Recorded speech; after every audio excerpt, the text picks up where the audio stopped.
Descobri que a minha vida é uma mentira depois de ver um documentário na Netflix. Eu, Lara Vance, estava na metade de uma nova série sobre crimes reais quando, num piscar de olhos, vi meu pai na tela, atravessando o fundo de uma cena de crime de 20 anos atrás. Não era uma figura parecida, era ele. O movimento peculiar da sua cabeça, a forma como ele segurava a pasta, cada detalhe era inconfundível. "Pai, você precisa ver isso agora mesmo!" gritei, pausando a imagem no rosto dele. Ele entrou na sala, com o controle remoto de TV na mão, e no segundo em que se viu na tela, seu rosto perdeu toda a cor, ficando pálido como um lençol. Não havia dúvida. O homem que eu conhecia como meu pai, Arthur Vance, estava ali. Um fantasma de um passado que eu nunca soube que existia. "Arrume suas coisas, Lara. Temos 10 minutos antes que percebam que fomos descobertos." Ele disse com uma voz que eu nunca havia ouvido antes. Áspera, urgente, tingida de uma autoridade fria que me chocou até o âmago. Meu coração batia freneticamente contra as costelas. Meu pai, o pacato bibliotecário de subúrbio, estava na TV, em uma cena de assassinato de 2 décadas. A absurdidade da situação era tão grande que minha mente se recusava a processar. Ele já estava arrancando porta-retratos das paredes, jogando-os na lareira com uma fúria contida. Minha mãe, Serafina Vance, saiu de seu escritório, com uma expressão de aborrecimento, que rapidamente se transformou em terror ao ver o rosto dele. Eles exibiram a filmagem. Foi tudo o que ele disse. Sem uma palavra adicional, ela correu escada acima. Ouvi gavetas se fechando bruscamente enquanto eu permanecia paralisada, observando meu pai despejar fluido de isqueiro sobre nossas fotos de família.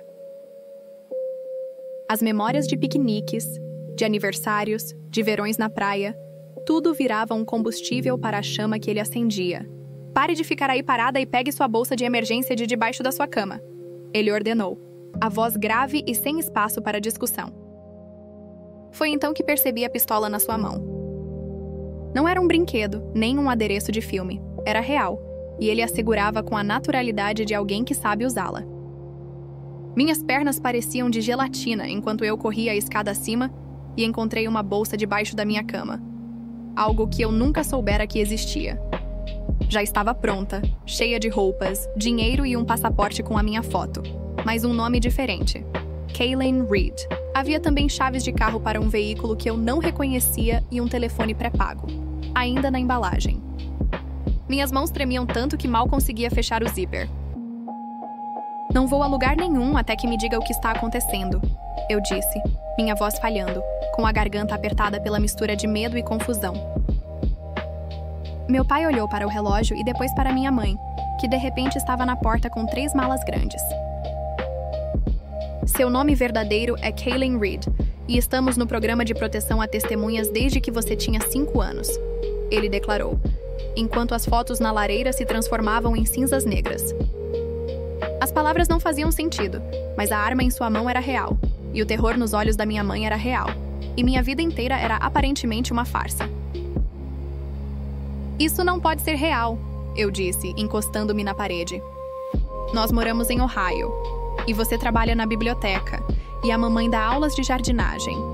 Meu pai, para minha surpresa, riu, mas foi um riso amargo e vazio. "Nunca trabalhei um dia na biblioteca, e sua mãe não tocou em uma pá de jardinagem desde que chegamos aqui. São apenas as histórias que contamos às pessoas." Minha mãe estava enfiando caixas de munição em uma das malas como se fosse algo completamente normal. "Os alunos de jardinagem que vêm aqui são agentes federais nos monitorando", ela disse sem levantar os olhos. O telefone da minha mãe tocou e ela atendeu em uma língua dura e gutural, que eu não reconheci. Então, ela mudou para o inglês. A voz agora controlada, mais tensa. "Agentes comprometidos, estamos por conta própria?" "Mataram o agente Thorne há 1 hora." Meu pai praguejou e puxou um revólver de dentro de uma caixa de cereal. Tudo parecia um filme acontecendo com outra pessoa, enquanto eu observava meu pai de subúrbio verificar a munição como se tivesse feito isso 1000 vezes. "Quanto tempo até eles chegarem aqui?" ele perguntou à minha mãe. 20 minutos, se tivermos sorte. 5, se não", ela respondeu. E então olhou para mim. "Você sabe atirar?" Eu balancei a cabeça negativamente, e elas, em vez disso, apertou uma faca na minha mão. Então, carregue isso e fique entre nós, não importa o que aconteça. Alguém vazou aquela filmagem de propósito porque eles estão nos procurando. Meu pai explicou enquanto minha mãe dava ré no carro na garagem. Testemunhei contra o Sindicato da Sombra Descobri que a minha vida é uma mentira. Assassinatos. Depois de ver um documentário na Netflix, eles pensam que morri naquele dia enquanto com o resto assistia da a um família documentário Nell, policial mas na eu Netflix, sobrevivi e ajudei a colocá-los na prisão. Agora eles sabem que estou vivo. O documentário ainda estava pausado no rosto dele, e eu senti um enjoo. Mas por que você testemunhou? Perguntei, e seu maxilar se contraiu. Porque eu os ajudei a lavar dinheiro por 5 anos, e eu sabia onde todos os corpos estavam enterrados. A lei me deu uma escolha, e eu escolhi mantê-la segura. Meu telefone começou a vibrar com mensagens da minha melhor amiga, Maia, mas meu pai o pegou e o partiu ao meio, jogando-o no fogo. Observei as mensagens da minha melhor amiga desaparecerem em chamas junto com todas as fotos da minha falsa infância. Lara Vance já estava morta, e eu era Kellen Reed agora, alguém que eu nem sabia como ser. Eles vão machucar meus amigos? Perguntei, subitamente aterrorizada por todos que eu conhecia. Eles só querem a nós, minha mãe disse. Mas ela não parecia completamente certa. A campainha tocou e meus pais levantaram suas armas. Eu sei que você está aí, Arthur. Um homem gritou com um sotaque que fez minha mãe segurar meu braço com força suficiente para me machucar. A Netflix é incrível, não é? Meu sobrinho me ligou 20 minutos atrás sobre o documentário. Ele te reconheceu imediatamente, e então verificamos o Instagram da sua filha. Tantas fotos úteis com tags de localização. Meu estômago embrulhou, porque eu havia postado uma foto da nossa varanda da frente ontem. Minha mãe puxou uma Glock de sua bolsa como se pertencesse ali. O homem lá fora riu e disse algo em uma língua estrangeira para outra pessoa. Saia, e resolveremos isso rápido. Ou podemos queimar a casa com você dentro, como deveríamos ter feito há 20 anos. Minha terça-feira normal havia se transformado em um pesadelo, e eu não conseguia parar de tremer. Quantos?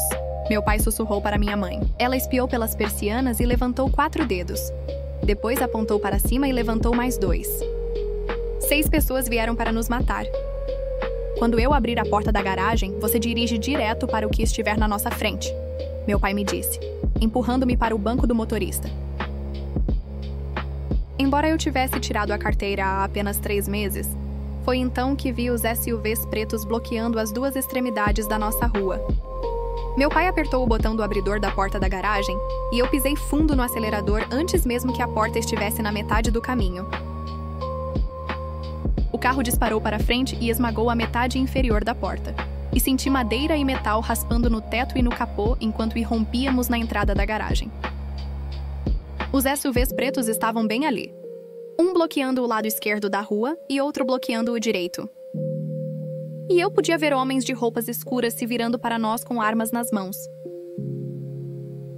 Meu pai estava gritando para eu virar à direita. Vire à direita agora! E minha mãe se virou no banco e disparou 2 tiros pela janela em direção ao SUV à esquerda. O som dentro do carro era tão alto que machucou meus ouvidos e eu gritei, mas mantive o pé no acelerador. Girei o volante com toda a força para a direita e o carro pulou a calçada para o quintal da nossa vizinha. A grama estava macia pela chuva de ontem, e o carro quicou forte, jogando-nos contra os cintos de segurança. Pude ver os gnomos de jardim da senhora Edison à minha frente, e passei direto por eles, enviando pequenos pedaços de cerâmica voando por toda parte. Minha mãe disparou outro tiro, e ouvi vidro quebrando em algum lugar atrás de nós. Meu pai estava apontando para o espaço entre 2 casas onde começava a área verde, e eu mirei nela, embora houvesse uma cerca de piquete branca no caminho. Balas atingiram a janela traseira, e o vidro explodiu para dentro, cobrindo o banco de trás com pequenos pedaços. Eu estava gritando e chorando, mas de alguma forma minhas mãos permaneceram no volante e meu pé no acelerador. O carro atingiu a cerca e a madeira se estraçalhou por toda parte. E então estávamos quicando por uma ladeira íngreme para a área de drenagem. O carro bateu com força no fundo, e algo metálico raspou por baixo, fazendo um som horrível de moagem. Meu pai apontou para a abertura de um túnel de concreto e eu dirigi em direção a ele, o carro deslizando de lado na lama. Avançamos talvez uns 6 metros no túnel antes que o carro ficasse preso em algo e as rodas girassem inutilmente. Meu pai gritou para sairmos e corrermos, e eu peguei minha bolsa de emergência e abri a porta. O túnel estava escuro e cheirava a esgoto e água velha, e eu podia ouvir gritos em língua estrangeira vindo de trás de nós. Minha mãe agarrou meu braço e me puxou para a escuridão, e começamos a correr. A faca que ela havia me dado ainda estava na minha outra mão, e eu a segurava com tanta força que meus dedos doíam. Meus pulmões ardiam depois de apenas alguns segundos porque eu não sou uma corredora, e nunca estive tão assustada em toda a minha vida. Estávamos chapinhando na água que chegava aos nossos tornozelos, e estava tão escuro que eu não conseguia ver nada, exceto a pequena lanterna que meu pai segurava. Atrás de nós, os gritos ficaram mais altos, e ouvi pelo menos 2 vozes diferentes ecoando pelo túnel. Meu pai de repente nos puxou de lado para uma reentrância de concreto que eu nem havia visto, e nos encostamos contra a parede fria e úmida.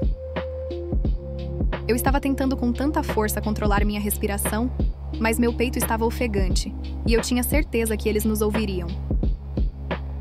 Minha mãe tinha sua arma levantada em direção à abertura do túnel de onde tínhamos acabado de vir, e meu pai estava cobrindo a outra direção com seu revólver. Os passos se aproximaram e ouvi homens conversando naquela língua áspera, e então um feixe de lanterna varreu nosso esconderijo.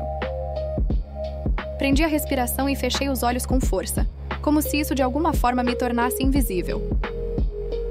Os passos passaram bem perto de nós, tão perto que eu podia sentir cheiro de fumaça de cigarro nas roupas de alguém.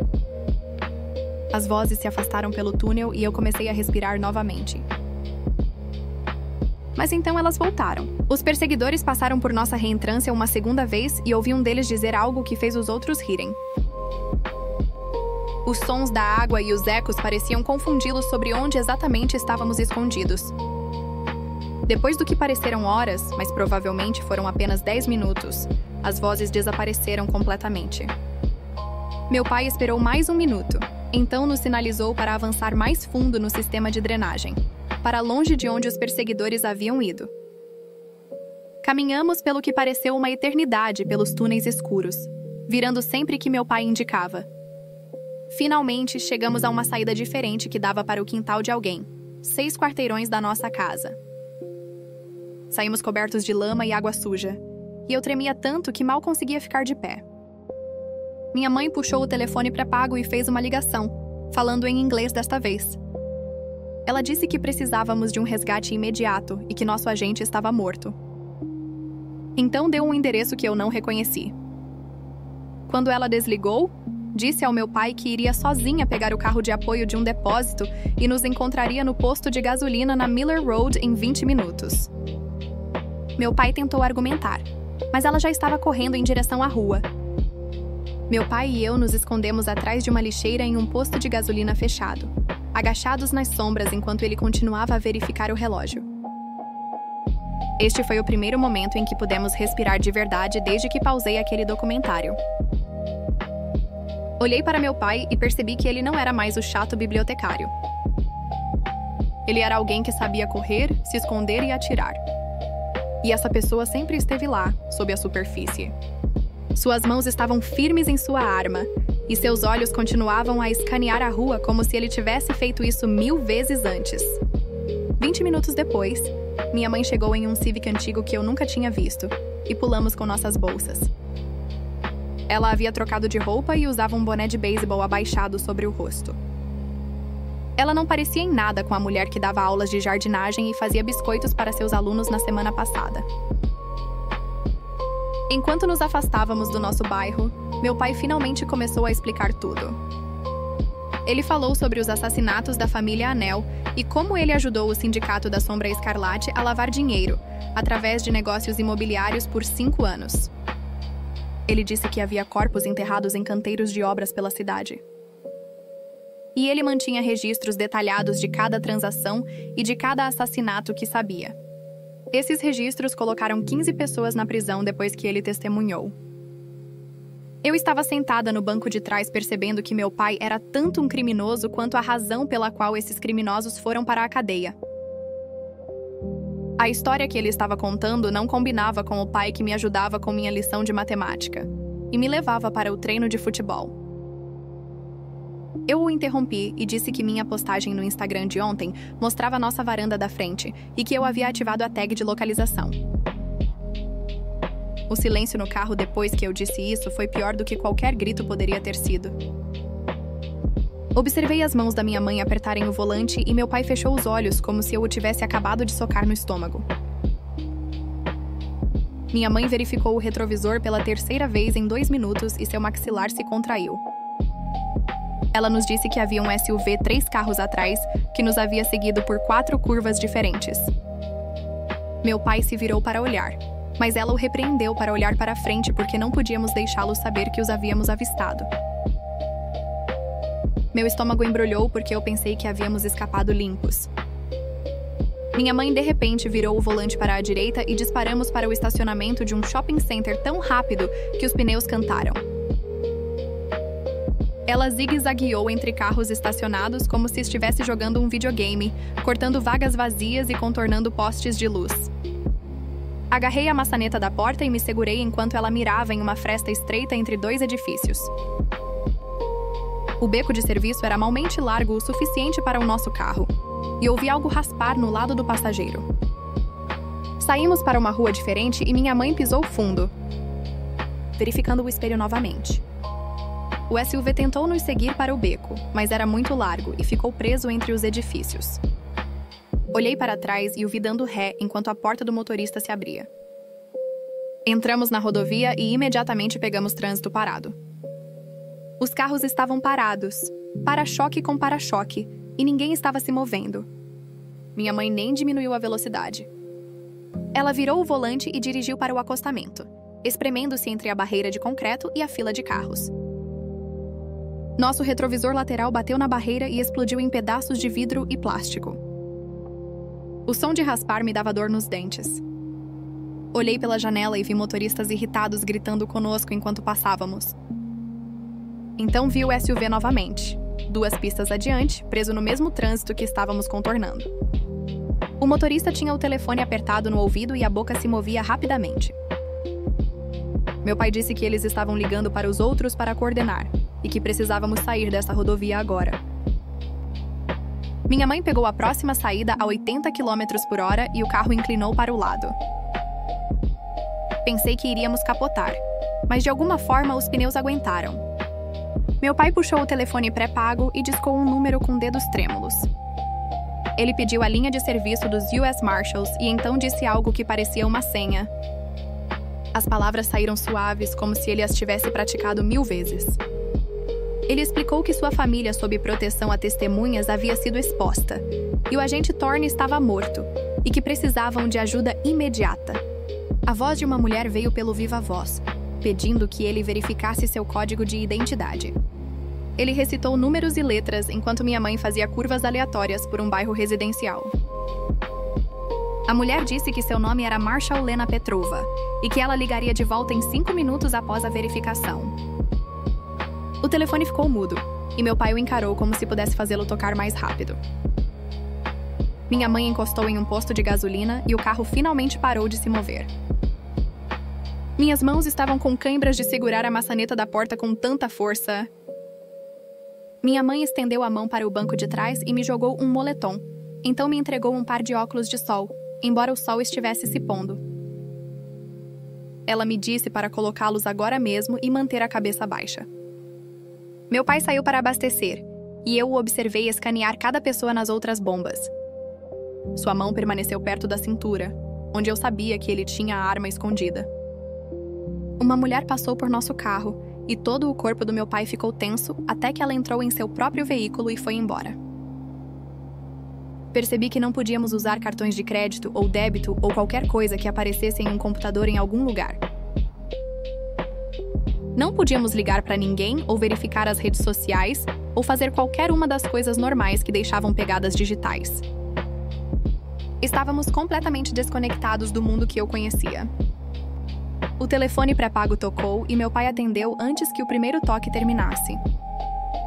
Marsha Olena Petrova lhe deu um endereço de uma biblioteca na cidade vizinha. Ela disse que precisávamos encontrá-la lá em 40 minutos. Ela disse a ele para variar sua velocidade e pegar rotas diferentes, e se ele avistasse outra cauda, ele deveria abortar e ligar para ela com um novo ponto de encontro. Meu pai repetiu o endereço para ela 2 vezes para ter certeza de que o tinha certo. Quando ele desligou, programou o endereço em uma unidade de GPS antiga do porta-luvas em vez de usar um telefone. Minha mãe terminou de abastecer e pagou em dinheiro dentro, enquanto meu pai e eu ficávamos no carro observando cada veículo que chegava. Um sedã preto estacionou a 3 vagas de distância, e a mão do meu pai moveu-se para sua arma até que uma família com crianças pequenas saiu. Eu estava vendo ameaças em todos os lugares agora, e eu odiava isso. Durante a viagem, minha mãe começou a falar sem olhar para nenhum de nós. Ela disse que nunca foi realmente uma professora de jardinagem antes da proteção a testemunhas. Aqueles alunos semanais que vinham à nossa casa eram agentes federais fazendo check-ins disfarçados de aulas. Ela costumava trabalhar em segurança privada no exterior. E é por isso que sabia atirar e falar aquela língua estrangeira e dirigir como se estivéssemos em um filme de ação. Meu pai acrescentou que eles se conheceram em uma missão de proteção no leste europeu. E essa foi a única coisa verdadeira sobre o relacionamento deles que nos foi contada. Cada história sobre como se conheceram e se apaixonaram era falsa. Cada celebração de aniversário era baseada em uma mentira. Eu estava sentada no banco de trás percebendo que não conhecia meus pais de fato. As pessoas com quem eu havia vivido por 17 anos eram estranhos usando os rostos dos meus pais. Chegamos ao estacionamento da biblioteca exatamente 40 minutos após a ligação. Um sedã cinza simples estava estacionado perto da entrada com alguém sentado no banco do motorista. Meu pai nos disse para ficarmos no carro enquanto ele se aproximava sozinho. Ele caminhou lentamente com as mãos visíveis e parou a poucos metros do sedã. Uma mulher negra na casa dos 40 anos saiu, usando um blazer e calças caqui. Ela parecia uma professora ou uma empresária. Nada como o que eu esperava que uma US Marshal se parecesse. Ela perguntou algo ao meu pai e ele começou a recitar detalhes que pareciam datas, lugares e nomes. Ela assentiu e fez um gesto para que nos juntássemos a eles. De perto, pude ver que ela tinha mechas grisalhas no cabelo e olhos cansados. Ela se apresentou como Marshal Lena Petrova e apertou a mão da minha mãe. Então ela olhou para mim e disse: "Você deve ser Kylen." Ouvir meu nome verdadeiro em voz alta de uma estranha me deixou tonta. Lena nos disse que o agente Thorne foi encontrado baleado em seu apartamento há 3 horas. 2 balas na cabeça, estilo execução. Ela disse que parecia profissional e que a cena do crime estava limpa. Lena explicou que alguém dentro da produtora do documentário vazou informações sobre a filmagem antes de ir ao ar. A máfia teve tempo de se preparar e coordenar o ataque à nossa casa. Ela disse que o serviço de Marshals estava investigando o vazamento, mas no momento sua única prioridade era nos manter vivos. Ela precisava que a seguíssemos para uma casa segura temporária, enquanto eles descobriam os próximos passos. Meu pai perguntou quanto tempo teríamos que ficar lá e ela disse que ainda não sabia. Tudo dependia do que a investigação revelasse e se eles pegariam as pessoas que nos caçavam. Ela nos disse para pegarmos nossas bolsas e transferi-las para o sedã dela. Meu pai hesitou, e eu o vi tocar a arma sob seu casaco. Os olhos de Lena acompanharam o movimento e sua expressão endureceu. Ela disse a ele que ele precisava entregar a arma antes que eles prosseguissem. Meu pai disse: "Absolutamente não." E sua voz ficou alta. Ele argumentou que a arma era a única coisa que nos mantinha vivos, e que ele não a entregaria a ninguém. Lena disse que não poderia transportar civis armados e que era contra a política. Eles discutiram, ficando mais zangados, e eu vi minha mãe intervir entre eles. Ela apontou que Lena era literalmente nossa única salvação agora, e que não podíamos nos dar ao luxo de perder a proteção federal por causa de uma arma. Meu pai olhou para ela como se ela o tivesse traído. Então ouvi minha própria voz dizendo que deveríamos confiar nela porque não tínhamos outras opções. Ambos os meus pais se viraram para me encarar. Eu disse que a máfia já nos havia encontrado uma vez e nos encontraria novamente se tentássemos fugir sozinhos. Pelo menos com Lena, tínhamos recursos, informações e um plano. Os ombros do meu pai caíram e ele lentamente puxou a arma da cintura. Ele a entregou a Lena, que a guardou em uma caixa de segurança no porta-malas. A casa segura acabou sendo um quarto de motel que cheirava a cigarros e produtos de limpeza. Grades cobriam as janelas e a vista mostrava uma lixeira e uma parede de tijolos. Lena explicou as regras enquanto estávamos na porta com nossas bolsas. Não podíamos usar nossos telefones, contatar ninguém que conhecíamos ou sair sem a aprovação dela. Ela estaria no quarto conjugado com a porta entreaberta. Se precisássemos de algo, batíamos na porta conjugada. Não saíamos. Ela perguntou se entendíamos e todos nós assentimos. Meu pai perguntou sobre comida e ela disse que pediria entrega, mas tínhamos que ficar longe das janelas quando chegasse. Ela entregou à minha mãe um telefone pré-pago com apenas o número dela programado. Então ela entrou no quarto conjugado e ouviu o clique da fechadura. Olhei em volta para a mobília suja e o carpete manchado e percebi que esta era a minha vida agora. Sem casa, sem amigos, sem identidade, apenas um quarto de motel com grades nas janelas e uma agente federal guardando a porta. Naquela noite, não consegui dormir no edredom áspero que cheirava a fumaça velha e produtos químicos. Meus pais estavam na outra cama cochichando um para o outro em vozes ásperas que cortavam a escuridão. E eu podia ouvir meu pai dizendo algo sobre proteção e minha mãe respondendo com palavras irritadas sobre confiança. Eu olhei para as manchas de água no teto e senti algo crescendo dentro de mim que era maior do que o medo ou a confusão. A voz do meu pai ficou mais alta, e ele disse que eles haviam guardado segredos para me proteger, que eu estaria mais segura sem saber a verdade sobre quem realmente éramos. Foi então que me sentei na cama e minha voz saiu mais dura do que eu esperava. Eu disse a ele que a proteção através de mentiras apenas piorava tudo. Que eu havia postado tags de localização no Instagram porque ninguém me ensinou que eu estava vivendo sob uma identidade falsa. O quarto ficou em silêncio e eu podia sentir ambos me encarando no escuro. Minha mãe começou a dizer algo, mas eu a interrompi e disse a eles que eu merecia saber a verdade sobre tudo a partir de agora. Não importa o quão assustador ou complicado fosse.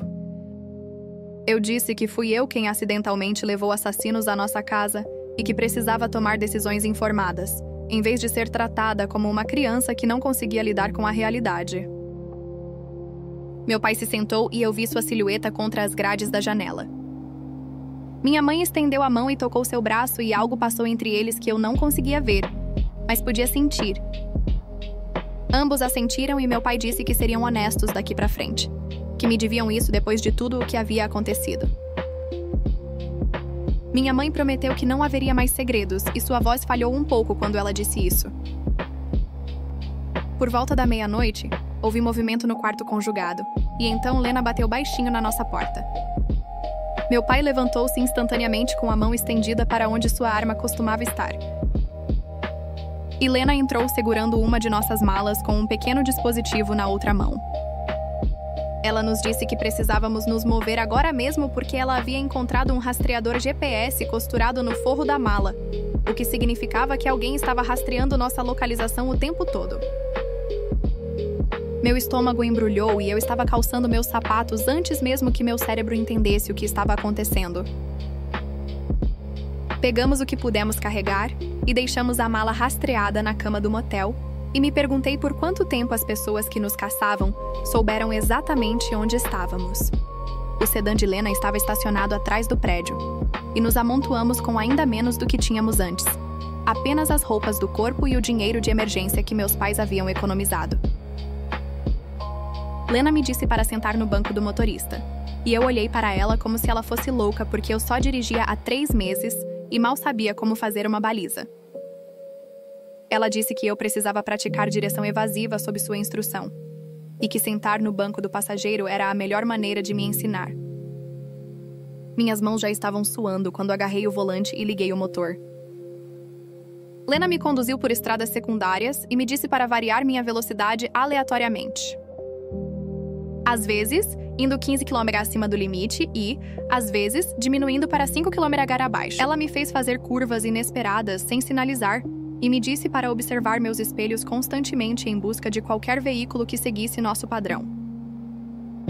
Eu estava com medo de estragar tudo, mas também grata por ela estar me tratando como se eu pudesse lidar com responsabilidades reais, em vez de apenas ser protegida e enganada. Toda vez que eu verificava o retrovisor, meu coração pulava pensando que veria faróis nos seguindo. Estávamos em uma estrada rural escura, sem postes de luz, quando ouvi um forte barulho e o carro guinou bruscamente para a direita. O volante escapou das minhas mãos e estávamos derrapando de lado na brita. Helena estava gritando para eu virar na direção da derrapagem, mas meu cérebro estava paralisado. O carro saiu da estrada e desceu para uma vala rasa, parando bruscamente contra um poste de cerca. A cabeça da minha mãe bateu na janela com um estalo que me fez gritar, e eu vi sangue escorrer pela testa dela na luz fraca do painel. Meu pai já estava desabotoando o cinto e subindo no banco de trás enquanto Lena ligava para alguém em seu telefone, pedindo um veículo de apoio imediatamente. Peguei o kit de emergência debaixo do meu assento e minhas mãos tremiam tanto que mal conseguia abri-lo. Meu pai pressionou o gaze contra o couro cabeludo sangrando da minha mãe e me disse para segurá-la ali com pressão, enquanto ele verificava as pupilas dela com a lanterna do seu telefone. Minha mãe estava consciente e falando, o que parecia um bom sinal, e ela me disse que eu estava indo muito bem, embora eu estivesse chorando e minhas mãos estivessem cobertas de sangue dela. Lena terminou sua ligação e veio ajudar, verificando o ferimento na cabeça da minha mãe e dizendo que parecia pior do que era, mas que precisávamos limpá-lo adequadamente. Enquanto esperávamos na beira daquela estrada escura, Lena explicou algumas coisas que meus pais provavelmente deveriam ter me contado anos atrás. Ela disse que o acordo de testemunho original do meu pai havia expirado há muito tempo, e ele não estava mais tecnicamente sob proteção ativa. O serviço de Marshals havia passado para outros casos e estávamos basicamente por conta própria até que o documentário explodisse tudo novamente. Ela disse ao meu pai que, se ele cooperasse com a investigação atual sobre o assassinato do agente Thorne e o vazamento do documentário, eles poderiam negociar um novo acordo, mas haveria consequências legais que ele não poderia evitar por seus crimes originais e ele poderia ter que testemunhar novamente no tribunal. Meu pai assentiu e disse que entendia que nos manter seguros era mais importante do que ficar fora da prisão. Mantive pressão no corte da minha mãe e senti a gaze ficando quente e úmida sob meus dedos. Perguntei a Lena como seria a vida em proteção permanente a testemunhas, porque eu precisava saber no que estava me metendo. Ela não adoçou a pílula nem fez parecer melhor do que era. Ela disse que significava novos nomes para sempre e nenhum contato com ninguém do nosso passado, nem amigos, nem parentes, nem ninguém que conhecíamos. Ela disse: viveríamos com uma paranoia constante de baixo nível sobre sermos descobertos, sempre olhando por cima do ombro e nunca confiando totalmente em ninguém. Algumas famílias se ajustaram bem e construíram novas vidas que pareciam normais depois de um tempo. Outras famílias se desintegraram com o estresse e acabaram divorciadas, ou separadas porque a pressão era demais. Ela disse que a taxa de sucesso dependia se todos poderiam se comprometer com as restrições e seguir as regras sem quebrar. Pensei em nunca mais conversar com minha melhor amiga ou ir à minha formatura do ensino médio, e parecia um luto por alguém que ainda estava vivo. O veículo de apoio chegou cerca de 40 minutos depois, um sedã diferente com placas do governo. Transferimos nossos pertences mínimos e minha mãe mancava com o tornozelo dolorido enquanto meu pai a apoiava. O novo motel ficava em uma cidade diferente cujo nome eu não peguei, e quando chegamos lá eu estava tão exausta que mal conseguia ficar de pé. O quarto parecia exatamente com o último, com os mesmos edredons ásperos e o mesmo cheiro de fumaça e produtos químicos. Antes de desabar na cama, verifiquei se o corte da minha mãe havia parado de sangrar, puxando a gaze com cuidado para ver as bordas da ferida. Ela apertou minha mão e disse que estava orgulhosa de como eu estava lidando com aquela situação impossível, e eu queria acreditar nela. Mas principalmente, eu apenas me sentia entorpecida. Na manhã seguinte, Acordei com Lena me sacudindo pelo ombro e me mostrando a tela do telefone dela. Alguém havia postado nas redes sociais, afirmando estar em nossa antiga casa, com fotos do gramado da frente queimado e fita amarela da polícia atravessando o que antes era nossa garagem.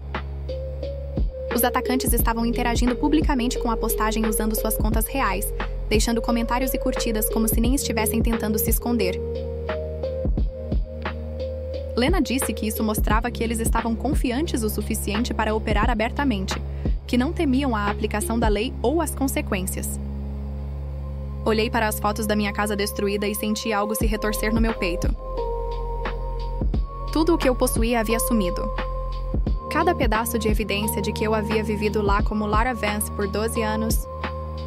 Tive uma ideia e disse a Lena que talvez pudéssemos trabalhar de trás para frente, a partir do documentário, para descobrir quem vazou a informação em primeiro lugar. Ela me olhou com algo parecido com respeito nos olhos e disse que eu estava pensando estrategicamente, que era exatamente o que precisávamos. Ela explicou que o serviço de Marshalls já estava investigando o vazamento, mas ter a perspectiva da família poderia ajudar a conectar pontos que eles estavam perdendo. Ela fez uma ligação para sua supervisora e obteve permissão para eu entrar em contato com a produtora em condições monitoradas. Eu teria que ter cuidado com o que dizia e me ater a perguntas sobre a cadeia de custódia da filmagem, mas pelo menos eu poderia fazer algo útil em vez de apenas me esconder e correr. Lena me entregou um telefone limpo e discou o número da produtora, e eu respirei fundo antes de discar. O telefone tocou 3 vezes antes que uma mulher atendesse com um cansado alô, e eu gaguejei ao explicar quem eu era e por que estava ligando.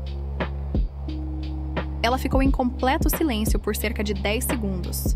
E então ouvi sua voz falhar quando ela disse que sentia muito, que não tinha ideia de que o documentário colocaria alguém em perigo. Anya Sharma, a diretora do documentário, começou a falar rapidamente sobre como a filmagem da cena do crime veio de arquivos da polícia e passou por seu processo padrão onde eles borram todos os rostos antes de ir ao ar. Mas alguém deve ter conseguido a versão original sem borrões antes que a equipe de edição a processasse.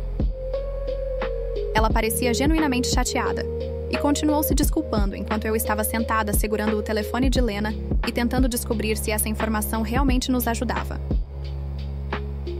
Lena fez um gesto para eu colocar no viva voz, e Anya explicou que a filmagem passou por 3 diferentes casas de edição antes da produção final, o que significava que pelo menos 1 dúzia de pessoas tiveram acesso aos arquivos brutos em vários pontos. Ela prometeu enviar a Lena a documentação completa da cadeia de custódia para aquela peça específica de filmagem, e eu podia ouvi-la digitando enquanto falava, como se ela já estivesse puxando os registros. Quando desliguei, me senti pior em vez de melhor, porque agora eu sabia exatamente quantas oportunidades existiam para alguém vazar nossa localização. Olhei para Lena e admiti que fui eu quem facilitou para eles de qualquer forma, porque eu postava minha localização no Instagram o tempo todo, incluindo uma foto da nossa varanda da frente ontem. Lena largou o café e me disse que sim, eu cometi um erro. Mas eu tinha 17 anos, e os adultos na minha vida deveriam ter me ensinado melhor sobre como manter nossa localização privada. Então a culpa não era totalmente minha. Meu pai saiu do banheiro pálido e perguntou o que a produtora disse, e minha mãe estava sentada na cama refazendo o curativo do tornozelo com novas ataduras. Lena apresentou um plano para nos levar ao Tribunal Federal, onde estaríamos seguros enquanto eles trabalhavam com a polícia local e o FBI para coordenar nossa proteção. Meu pai imediatamente ficou tenso e disse que não gostava da ideia de ir a qualquer prédio do governo porque parecia entregar o controle da situação. Minha mãe olhou para ele e apontou que o controle era uma ilusão que perdemos no momento em que aquele documentário foi ao ar na Netflix, e precisávamos aceitar a ajuda de pessoas que realmente sabiam o que estavam fazendo. Arrumamos nossas coisas novamente e entramos no sedã de Lena, comigo dirigindo. Ela disse que eu precisava de mais prática com manobras evasivas. A rodovia estava movimentada com o tráfego da manhã e eu estava tentando manter a calma enquanto entrava na pista do meio, quando 2 veículos apareceram de repente em ambos os lados de nós. Lena reconheceu imediatamente como um ataque coordenado e começou a me dar instruções rápidas para acelerar em uma brecha entre os carros à frente. Empurrei o pedal do acelerador e me espremi por um espaço que mal parecia largo o suficiente, ouvindo o metal raspar enquanto ambos os retrovisores laterais eram arrancados contra os outros carros. Um dos veículos atacantes tentou seguir, mas bateu em outro carro e girou em 2 pistas e Lena já estava em seu rádio, chamando por resposta policial imediata à nossa localização. O segundo veículo atacante ainda estava logo atrás de nós, e Lena me disse para pegar a próxima saída para uma zona de construção onde as pistas estreitas e as barreiras dificultariam a manobra deles. Peguei a saída a 90 km/h e quase perdi o controle no acostamento de Cascalho. O carro derrapou antes que eu conseguisse endireitá-lo e continuar avançando. Estávamos zigue-zagueando entre equipamentos de construção laranja e barreiras de concreto quando ouvi tiros atingirem a traseira do nosso carro. Lena abaixou a janela e revidou o fogo enquanto gritava para eu continuar dirigindo. E eu estava chorando, dirigindo e rezando tudo ao mesmo tempo, porque isso estava realmente acontecendo e eu poderia morrer agora mesmo. Minha mãe estava no banco de trás com sua arma apontada cobrindo o outro lado. E meu pai estava tentando recarregar sua pistola com as mãos trêmulas. Vi uma abertura em um condomínio em construção e desviei para ela sem pensar. O carro quicava violentamente em estradas de terra irregulares entre estruturas de madeira que eventualmente seriam casas. O veículo perseguidor tentou seguir, mas seus pneus não conseguiam aderir à lama macia e eles ficaram presos a cerca de 50 metros atrás de nós. Lena gritou para abandonarmos o carro e corrermos. Então, pisei no freio e todos nós pulamos e corremos em direção à casa inacabada mais próxima. O tornozelo da minha mãe cedeu enquanto subíamos por uma moldura de janela e ela caiu com um grito que fez meu coração parar. Meu pai e eu a agarramos pelos braços e a arrastamos para um banheiro que era apenas emoldurado em madeira, sem paredes ou acessórios ainda. Lena se posicionou na porta com sua arma em punho e seu telefone para fora, chamando por apoio. E eu podia ouvir nossos atacantes gritando uns com os outros em algum lugar do condomínio. As vozes ficaram mais altas, e eu podia ouvir botas estalando através de detritos de construção em algum lugar próximo. A respiração da minha mãe estava rápida e superficial ao meu lado, e meu pai mantinha sua arma apontada para a abertura da porta enquanto Lena tirava seu telefone. Ela falou baixinho, dando um endereço que eu não reconheci e dizendo seu número de distintivo federal. Então ela olhou para nós 3, e seu rosto estava sério. Se eles começarem a atirar, ficamos deitados no chão, não importa o que aconteça, ela disse, e eu assenti, embora meu corpo todo estivesse tremendo. Os passos vinham de 2 direções diferentes agora, e eu me pressionei mais contra os montantes de madeira, tentando me encolher. Alguém gritou em língua estrangeira do que parecia ser o prédio ao lado, e outra voz respondeu de algum lugar atrás de nós. Lena mudou sua posição e levantou sua arma em direção à porta vazia, seu dedo repousando na lateral da arma em vez de no gatilho. Eu podia ouvir meu próprio batimento cardíaco martelando em meus ouvidos, e o cabo da faca estava escorregadio de suor na minha palma. Os atacantes estavam verificando cada estrutura inacabada metodicamente, e estávamos ficando sem tempo antes que chegassem a nossa.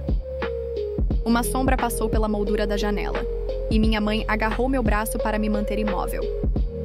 Então, botas atingiram o chão dentro do nosso prédio e Lena disparou 2 tiros direto para cima através do teto aberto, que ecoaram tão alto que meus ouvidos uniram. O atacante começou a gritar e revidou o fogo. Mas as balas atingiram montantes de madeira e concreto em lugares estranhos porque o prédio vazio fazia todos os sons ricochetearem, confundindo. Lena disparou mais um tiro em direção à porta e ouvi alguém praguejar em língua estrangeira e recuar. Então sirenes da polícia cortaram o ar, ficando mais altas rapidamente, e os atacantes estavam de repente correndo para longe de nós em vez de em nossa direção. Portas de carros bateram e motores aceleraram e pneus giraram na lama. E em segundos, ouvi diferentes veículos chegando com mais sirenes. Lena nos disse para ficarmos onde estávamos enquanto ela verificava a situação, e ela se moveu para a abertura da janela com seu distintivo levantado. A polícia estava se espalhando pelo canteiro de obras em formação tática, e eu observei um policial derrubar um homem que não estava correndo rápido o suficiente. O cara caiu com o rosto na terra, e 3 policiais o cercaram com algemas, e o alívio me atingiu tão forte que minhas pernas falharam, e eu deslizei pela parede, tremendo. Minha mãe me abraçou e meu pai finalmente baixou sua arma, e nós apenas ficamos ali no banheiro empoeirado que não era realmente um banheiro enquanto a polícia cercava a área externa. Um detetive de terno apareceu 20 minutos depois e nos separou para entrevistas. Ele se apresentou como Detetive Miller, e seu rosto deixava claro que ele não estava feliz com o drama de testemunhas federais caindo em sua jurisdição. Ele me pediu para descrever tudo, desde o documentário até agora. E eu pude perceber pelas suas perguntas que ele achava que talvez não estivéssemos contando toda a verdade sobre sermos vítimas. Quando eu expliquei sobre o testemunho do meu pai 20 anos atrás, o detetive Miller quis saber exatamente quais crimes meu pai cometeu antes de testemunhar. Eu contei a ele sobre a lavagem de dinheiro e como ele ajudava a esconder corpos, e observei sua expressão endurecer. Ele perguntou se havia mais alguma coisa que estávamos escondendo e se tínhamos alguma ideia de quantas pessoas ainda poderiam estar tentando nos matar.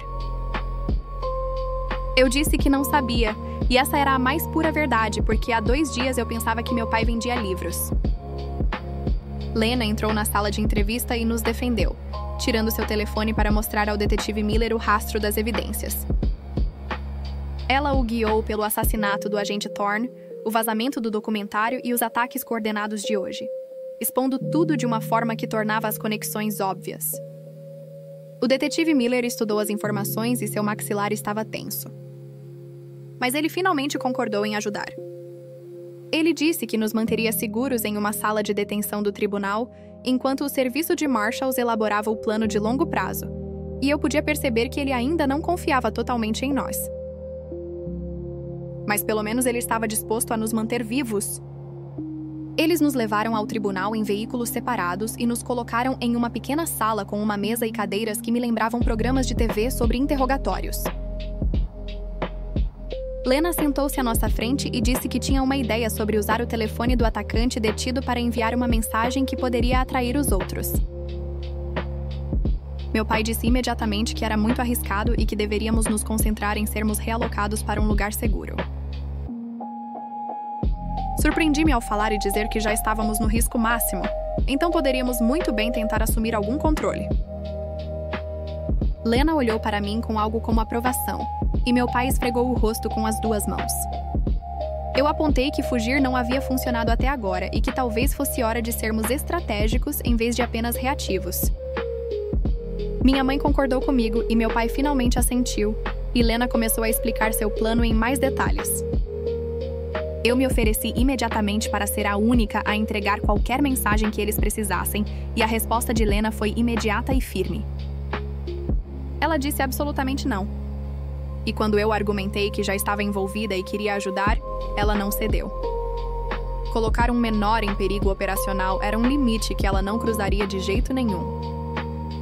E embora eu estivesse frustrada, tive que respeitar que ela tinha limites. Meu pai pareceu aliviado, e minha mãe apertou minha mão como se estivesse orgulhosa por eu ter oferecido, mas também feliz por Lena ter recusado. Em vez disso, Lena acessou minha antiga conta do Instagram em seu tablet, e trabalhamos juntos para criar uma postagem de story com uma localização falsa. Escolhemos uma cafeteria do outro lado da cidade e fizemos parecer que eu estava lá agora mesmo, usando uma foto antiga do meu rolo de câmera que não tinha marcadores de data óbvios. A equipe de Lena estava monitorando qualquer atividade suspeita perto daquele local. E observamos a contagem de visualizações no story aumentar lentamente. Minhas mãos tremiam enquanto eu assistia porque isso parecia me usar como isca, embora eu não estivesse fisicamente lá. Em 40 minutos, as visualizações dispararam rapidamente, e Lena recebeu uma ligação de um de seus membros da equipe. Um veículo que correspondia à descrição do atacante acabara de entrar no estacionamento da cafeteria, e as câmeras de vigilância obtiveram fotos nítidas da placa. O detetive Miller voltou à sala de detenção e disse que estava obtendo um mandado para puxar os registros de aluguel. e senti uma estranha mistura de medo e orgulho de que nosso plano realmente havia funcionado. A placa do carro rastreada levou a uma locadora de veículos no centro. E em mais 20 minutos, o detetive Miller tinha o nome no contrato de aluguel e estava coordenando com outras agências para descobrir quem estava coordenando todos esses ataques. Meu telefone zumbiu no meu bolso e eu pulei antes de lembrar que era o telefone pré-pago da minha bolsa de emergência, não o meu telefone real que meu pai havia destruído. Lena o pegou de mim e atendeu, então o entregou, dizendo que era a diretora Anya ligando de volta. A voz de Anya estava tensa de culpa, enquanto ela dizia que estava disposta a atrasar o próximo episódio do documentário e adicionar avisos sobre consequências não intencionais. Parecia algo tão pequeno comparado a tudo o que havia acontecido, mas pelo menos era alguma coisa. Agradeci a ela e disse que entendia que ela não pretendia que nada disso acontecesse, e ela prometeu cooperar totalmente com a investigação sobre quem vazou a filmagem. Quando desliguei, percebi que era a primeira vez em 2 dias que algo tinha dado certo, mesmo que minimamente. E embora não pudesse desfazer o dano, parecia que um pequeno pedaço desse pesadelo havia sido resolvido. Verifiquei o telefone pré-pago pela 3ª vez em 10 minutos, e ainda não havia mensagens de Lena ou do detetive Miller sobre o que estava acontecendo em nossa antiga casa. Minha mãe senta-se à minha frente na mesa do motel com as mãos cruzadas, e eu posso ver que ela está fazendo aquela coisa de contar a respiração para manter a calma. O telefone finalmente zumbiu e eu quase o deixei cair, pegando-o. Mas é apenas uma mensagem de texto de Lena dizendo que está recebendo atualizações do Corpo de Bombeiros. Meu pai anda de um lado para o outro entre a janela e a porta, verificando o estacionamento a cada 30 segundos como se alguém pudesse materializar-se do nada.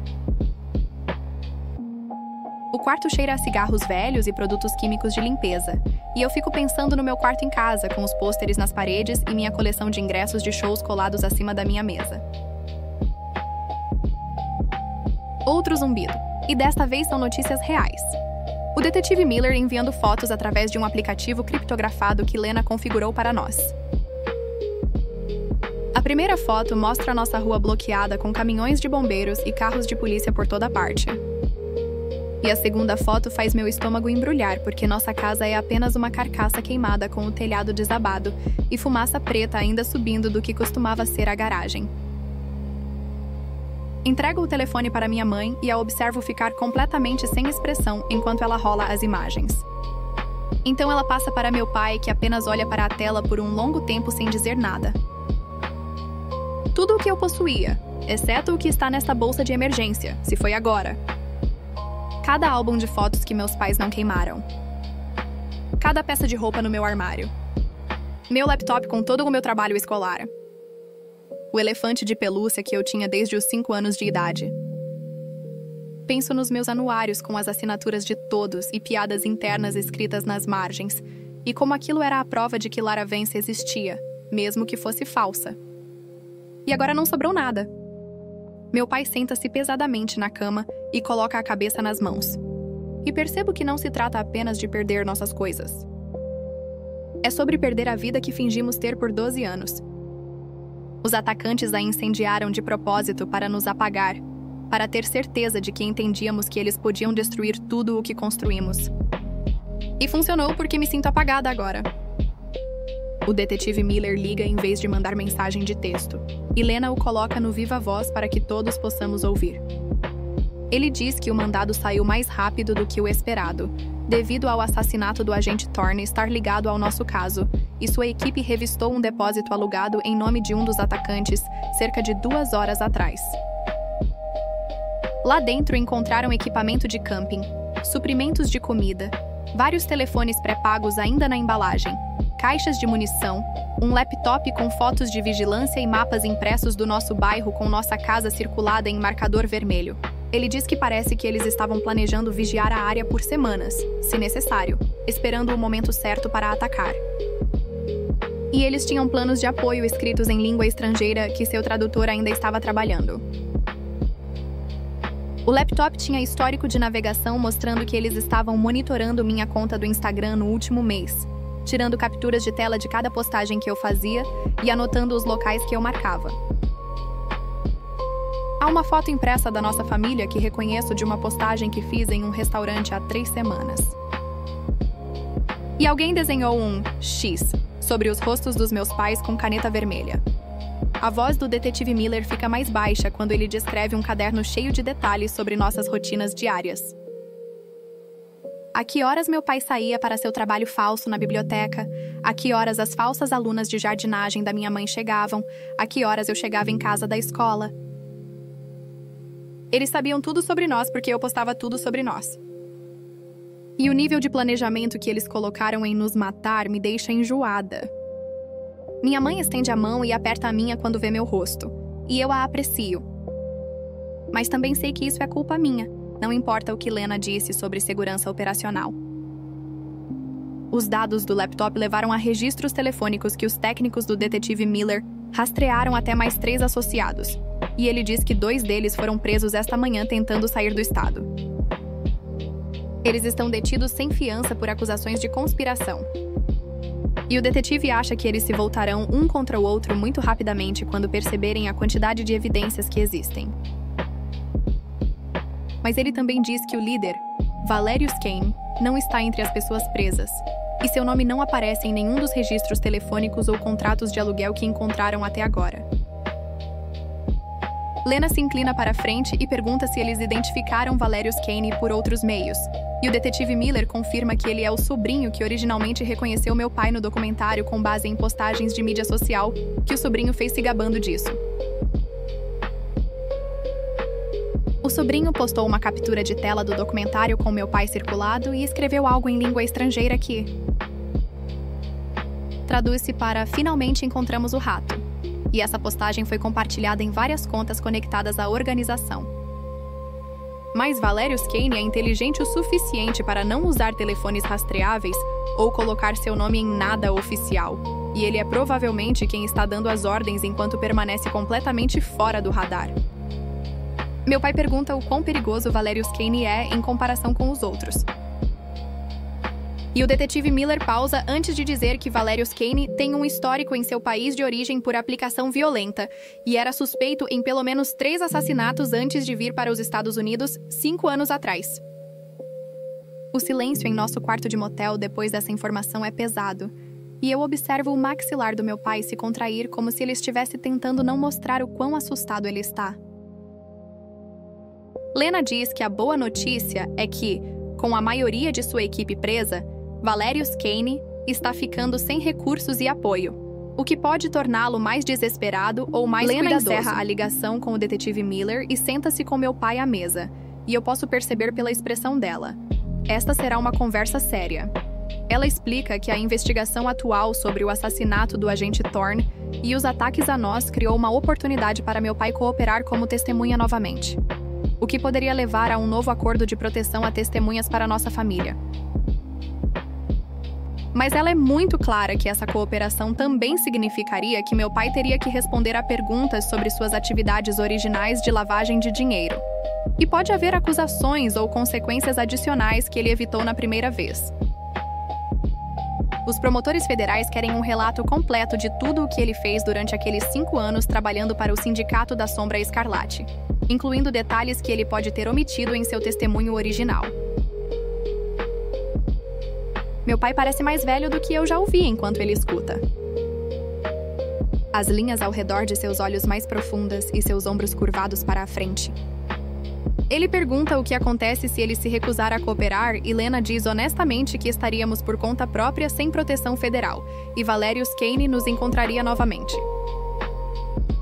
Minha mãe estende a mão sobre a mesa e pega a mão do meu pai, e ele a olha por um longo momento antes de assentir.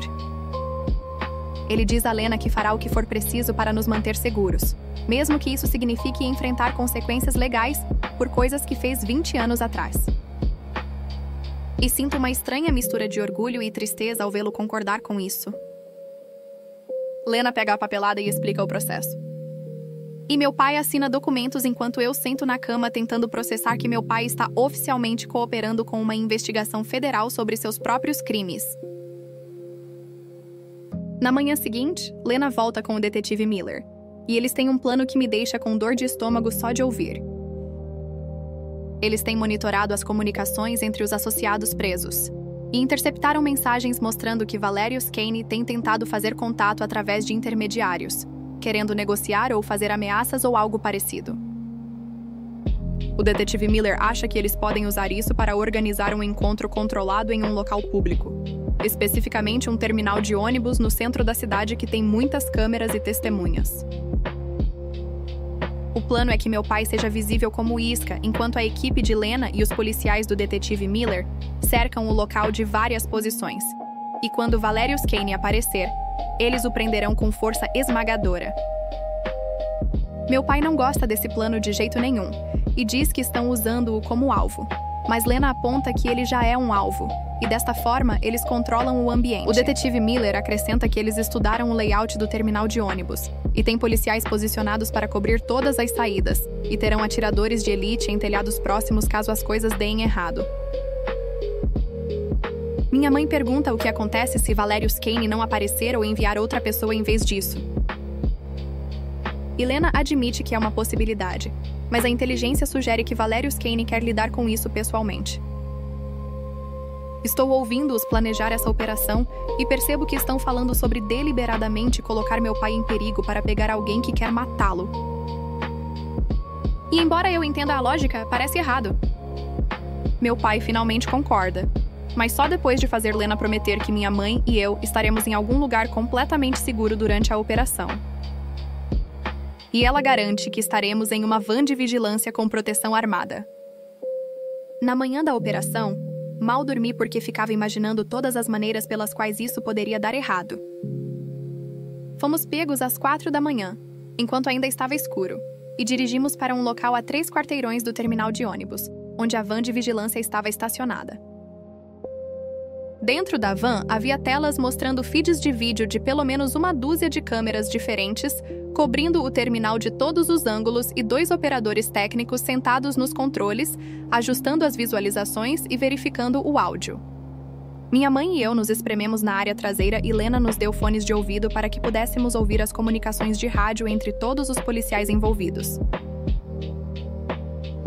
Assisti meu pai em uma das telas enquanto ele entrava no terminal exatamente às 6h30 da manhã, como eles planejaram. E ele estava usando um microfone para que pudéssemos ouvir tudo o que ele dizia. Ele parecia assustado, mas determinado, enquanto se sentava em um banco perto do balcão de passagens, e eu estava apertando a mão da minha mãe com tanta força que meus dedos doíam.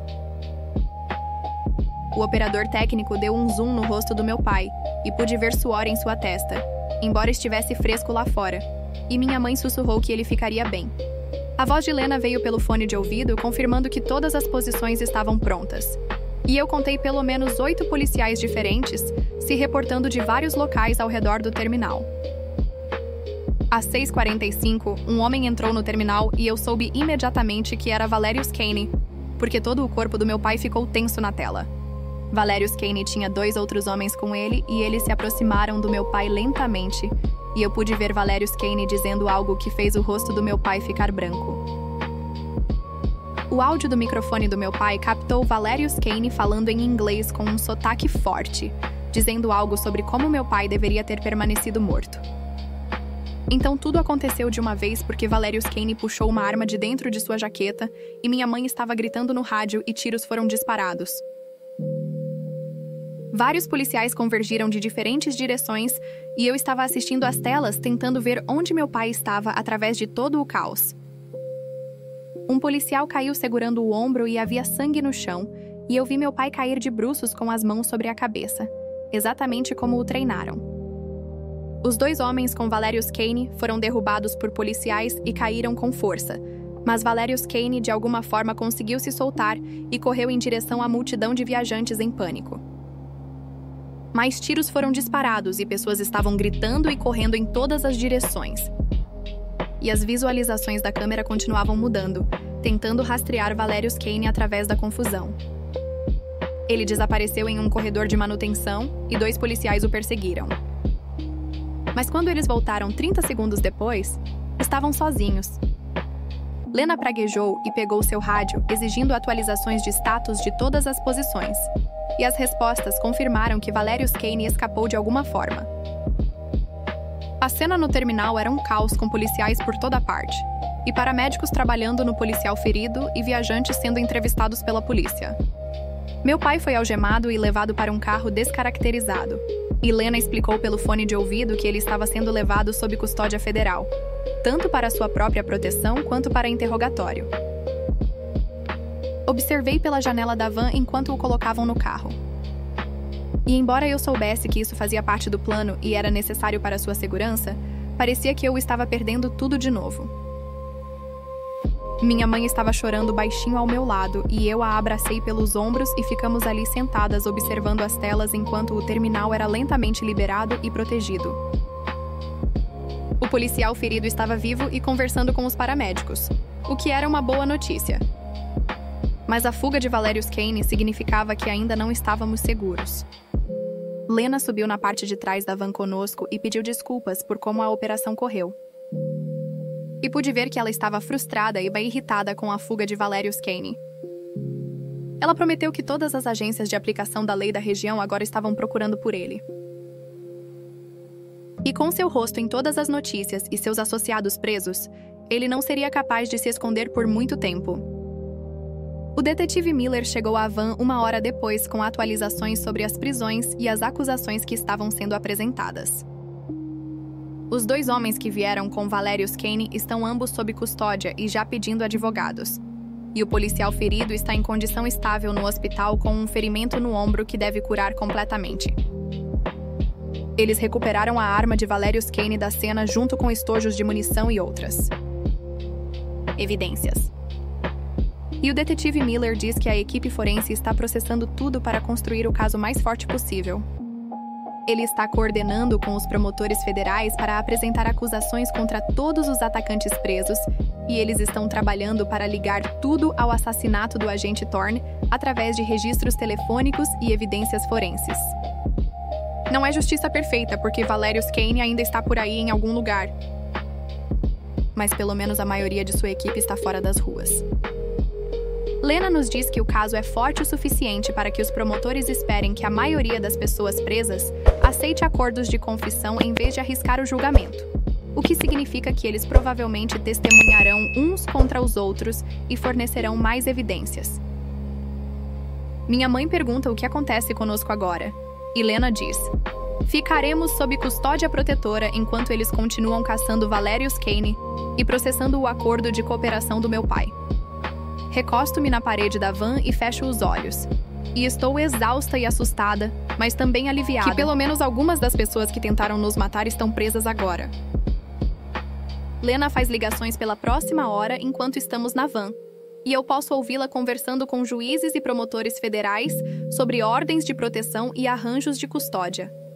Ela obtém aprovação para uma ordem de emergência que proíbe qualquer pessoa conectada à organização de se aproximar de minha mãe ou de mim a menos de 150 metros.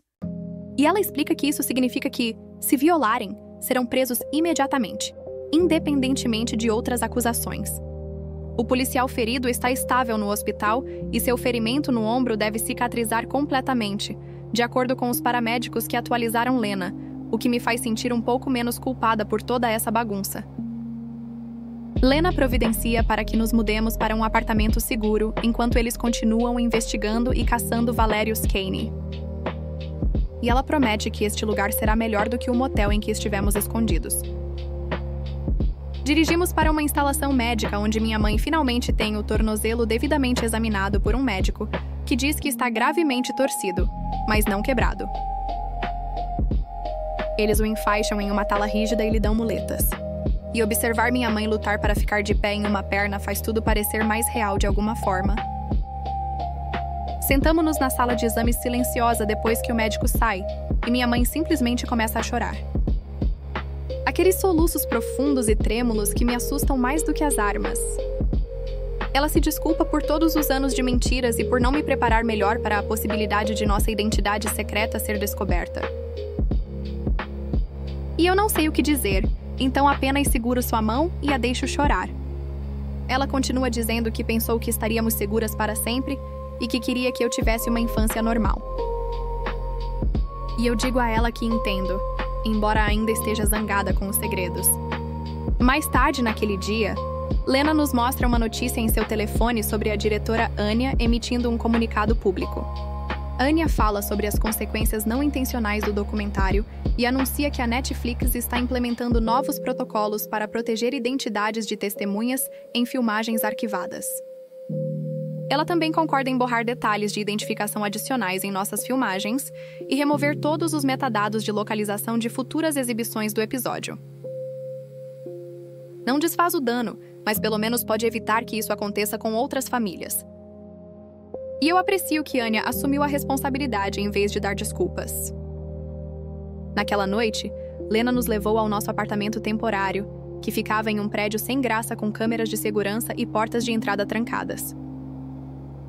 O apartamento em si tinha móveis básicos e parecia estéril como um quarto de hotel, mas era limpo e silencioso, e ninguém estava tentando nos matar ali. Lena sentou-se à mesa da cozinha conosco e explicou a logística de obter novas identidades e nos mudarmos para uma região diferente. Desta vez, ela me perguntou que tipo de lugar eu gostaria de morar e o que eu queria estudar na escola, tratando-me como se eu realmente tivesse algum controle sobre meu futuro. Eu disse a ela que queria morar em algum lugar com estações reais e talvez perto de uma faculdade para que eu pudesse fazer aulas eventualmente. E ela anotou isso como se minhas preferências realmente importassem. Na manhã seguinte, Lena organizou uma videochamada monitorada com meu pai, que estava detido em alguma instalação federal. O rosto dele apareceu na tela do laptop e ele parecia cansado e mais velho, vestindo um macacão laranja que tornava tudo mais sério. Ele pediu desculpas sem dar desculpas por seus crimes passados ou por guardar segredos de mim por toda a minha vida.